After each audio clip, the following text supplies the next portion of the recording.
ایک بندہ ایسا تھا جو اتنی عبادت کرتا تھا، یعبد ربہ، اپنے رب کی اتنی عبادت کرتا تھا کہ روح الامین اس سے محبت کرنے لگے، حیران ہونے لگے، یار اتنی عبادت کرتا ہے۔ فتعجب جبریل حیران ہو گئے، اتنی عبادت کرتا ہے۔ ایک دن حضرت جبریل کو بڑا پیار آیا، فاستأذن جبریل فی زیارتی، حضرت جبریل رب کی بارگاہ میں کہنے لگے مالک فلاں بندہ جو ہے نا، وہ جو مسجد نور میں بیٹھتا ہے، مثال دے رہا ہوں، بڑی تیری عبادت کرتا ہے، میرا جی چاہتا ہے اس کی زیارت نہ کر کے آؤں، اس کی زیارت نہ کر کے آؤں۔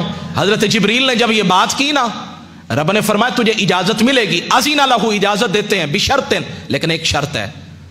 کیا شرط ہے؟ کہا ان ینظر فی اللوح المحفوظ، لوح محفوظ میں اس کا اصل، اس کی جو قسمت ہے نا، تقدیر ہے، ذرا وہ دیکھ لو۔ جب حضرت جبریل نے لوح محفوظ میں دیکھا نا تو کہتے وہاں تو اس کو شقی لکھ دیا تھا، بدبخت لکھا ہوا تھا۔ حیران ہو گئے، زمین پہ اترے، اس بندے کی طرف گئے، سلام دعا کے بعد اسے بتایا میں جبریل ہوں۔ وہ پھر بھی اس کی عبادت میں لگا رہا۔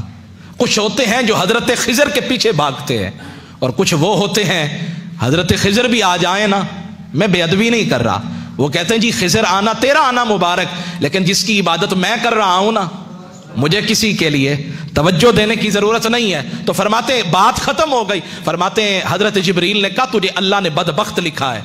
وہ پتہ کیا کہنے لگا؟ الحمدللہ، نہیں سبحان، اونچی بانا سبحان اللہ، ہر حال میں راضی رہنا، جیسے تو راضی ویسے میں راضی۔ کہنے لگا الحمدللہ، یا اللہ تیرا بڑا کرم ہے، کم از کم لکھا تو ہے نا، بدبخت لکھا تو ہے نا، کچھ نہ کچھ تو لکھا ہے، ادھر لکھے پھر بھی تیری مرضی ہے، ادھر بھی لکھے تیری مرضی ہے، کم از کم اتنا تو دلاسا ہے کہ تو نے لکھا ہے۔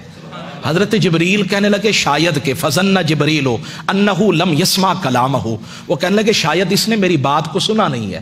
فاعاد علیہ القول، اس حضرت جبریل نے پھر کہا حضرت آپ تو ساری زندگی عبادت کرتے رہے، سجدے کرتے رہے، اور رب کا یہ معاملہ ہے کہ اس نے آپ کو شقی لکھ دیا ہے۔ اس نے پھر کہا الحمدللہ۔ فتعجب جبریل بڑے حیران ہوئے، کہنے لگے یہ کیا معاملہ؟ اس نے کہا لو لم اکن، اگر میں اس قابل نہیں تو اس میں میرے رب کا کیا قصور ہے؟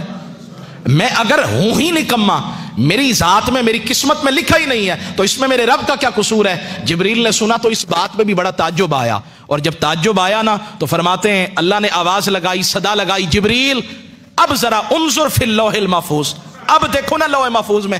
اب جو دیکھا، فرمایا وہاں بدبختوں کی لسٹ سے نام نکال کر نا رب نے بخت والوں میں اس کا نام لکھ دیا تھا۔ یا اللہ یہ ماجرا کیا ہے؟ فرمایا جو میری ہر ادا پہ راضی ہے، میرے ہر فرمان پہ راضی ہے، تو پھر اس کا نام بدبختوں میں کیوں لکھوں، بخت والوں میں نہ لکھ دوں؟